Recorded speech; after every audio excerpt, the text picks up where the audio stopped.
The thing about birthdays is, they're supposed to be happy. Balloons, cake, laughter echoing through the house. But on my son's 8th birthday, I opened my own front door and walked straight into a scene that shattered every illusion I'd been clinging to. My name's Michael Carter. I'd been married to Lauren for 10 years, and for the first 6 of those, we were inseparable. We built a life together, late-night feedings, bedtime stories, inside jokes that only we understood. Our son, Ethan, was our entire world. But somewhere along the way, the magic faded. The grind took over.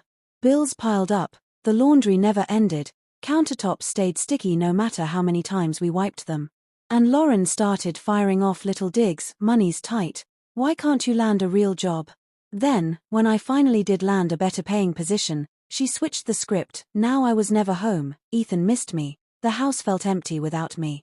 It was like nothing I did could be right. A year ago, she took a new job. That's when the real shift happened. Before, every little thing I did seemed to irritate her, how I chewed, how late I came in, where I left my shoes, a glass left in the sink.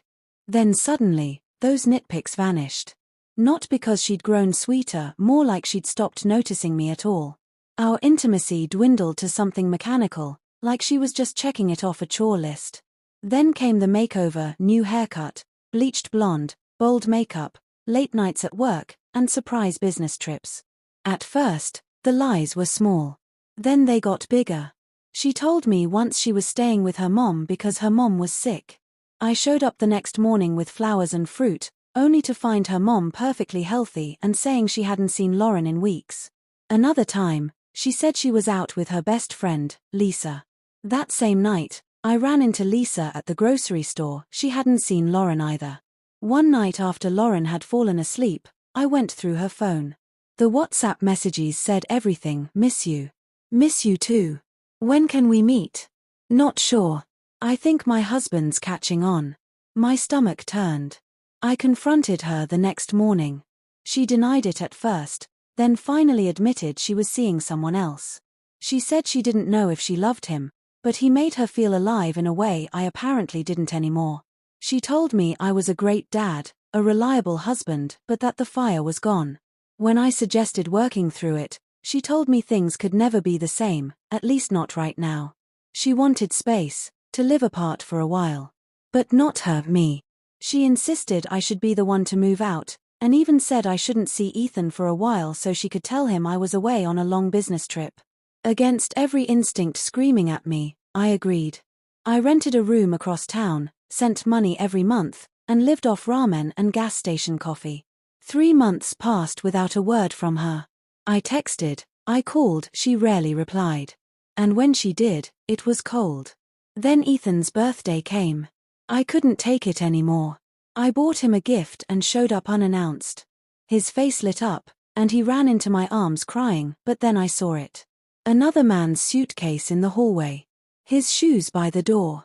And there he was, Lauren's lover, sitting at the table with Ethan like he belonged there. Lauren dragged me into the hallway, furious I'd shown up. She claimed she was about to end things with him and call me. I told her I'd had enough. I was filing for divorce. She shrugged. Do whatever you want, she said. Back at my rental, life took an unexpected turn. My landlord rented the spare room to Emily Brooks, a woman who'd just escaped an alcoholic husband. She was staying with her sister until she could get on her feet. We started as polite roommates, then friends.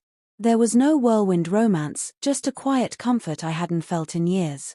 And maybe, just maybe, something was starting to grow. Then Lauren texted. She was falling apart.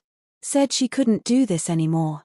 I asked about her boyfriend. She told me he'd moved out the day after I showed up. Then came the line that hooked me, come over, please. If you don't, I swear I'll jump.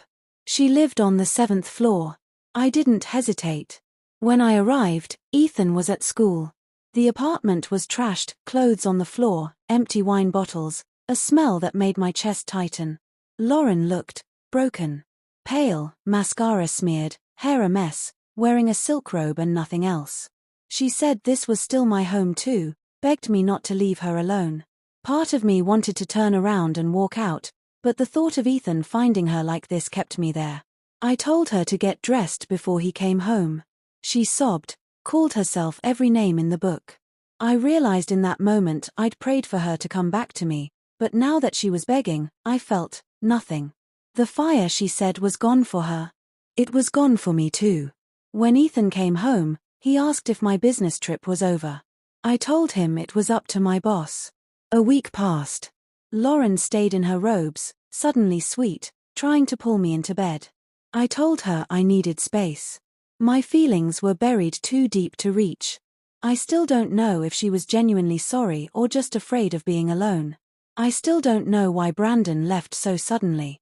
And I still don't know if walking away completely is the right move for me, or for Ethan. All I know is that the man who walked into his son's birthday hoping for a happy surprise is never coming back.